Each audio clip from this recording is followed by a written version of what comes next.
এসেছিলেন এখানে। তিনি যখন রাজনীতি করতেন তার প্রচার প্রসারেই তিনি এসেছিলেন এই ফেনীতে নজরুল খান বাহাদুর বদরুল সাহেবের জায়গায়। নজরুল একাডেমি ফেনী জেলা শাখা বরাবরের মতো প্রতিটা বছরে তার জন্মদিনে এই নজরুলের প্রতিকৃতিতে ফুল দিয়ে শ্রদ্ধা জানায়।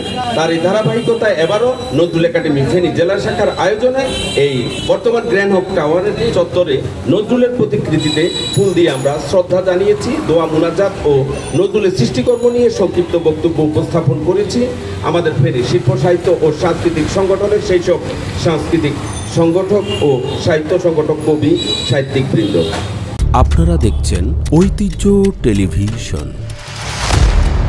আমরা প্রতি বছর আমাদের প্রাণের কবি, জাতীয় কবি কাজী নজরুল ইসলামের ও সংক্ষিপ্ত আলোচনা সভা ও দোয়া মুনাজাতের মধ্য দিয়ে নজরুল একাডেমি ফেনী জেলা শাখার আয়োজনের এই অনুষ্ঠানটি আমরা শেষ করি। পরবর্তীতে ফেনী রিপোর্টার্স ইউনিটিতেই আমরা অনেক বড় করে জাতীয় কবি কাজী নজরুল ইসলামের সৃষ্ট আগামী প্রজন্মের মাঝে উজ্জীবিত করার লক্ষ্যে নজরুলের গান, কবিতা, আবৃত্তি ও ইসলামিক গান ও নজরুলের সৃষ্টিকর্ম নিয়ে আলোচনার মধ্য দিয়ে আমরা ফেনীতে নজরুল একাডেমির এই প্রোগ্রামটা প্রতি বছর এইভাবে আমরা করে থাকি।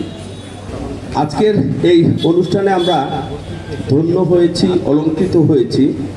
ওপার বাংলার অতি জনপ্রিয় কবি অভিত কুমার দে দাদা এসেছেন। নোয়াখালী উৎসবে ছিলেন তিনি, আজ এসে আমাদেরকে ধন্য করেছেন। আমরা খুবই খুশি হয়েছি।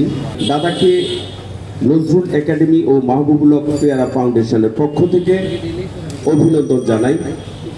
আমরা সবসময় খুশি থাকি, আনন্দিত থাকি। আজকে আমরা ওপার বাংলার দাদার মুখে নজরুল নিয়ে কিছু শুনবো, জানবো। নজরুলের সৃষ্টিকর্ম অবশ্য আমাদের দুই বাংলায় সমহারে খুব ব্যাপকভাবে পালন করে থাকে। আমরা দেখি এই 25 মে এই তারিখটাকে স্মরণ রেখেই পশ্চিমবঙ্গ, ভারত ও কেনিয়ার প্রতি বছর 15 থেকে 20 জন নজরুল শিল্পীরা আসেন। এবারও এসেছেন, হয়তো ফেনীতে আসবেন না, দেশের অন্যান্য জেলায় যাবেন ওনারা।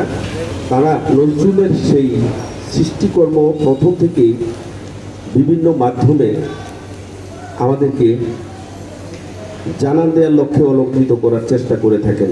আমরা জাতীয় কবি কাজী নজরুল ইসলামের প্রতিকৃতিতে ফুল দিয়ে এখন শ্রদ্ধা জানাবো। আমি সবাইকে এখানে আসার জন্য বিনয়ের সাথে অনুরোধ করছি। এসেছিলেন এখানে।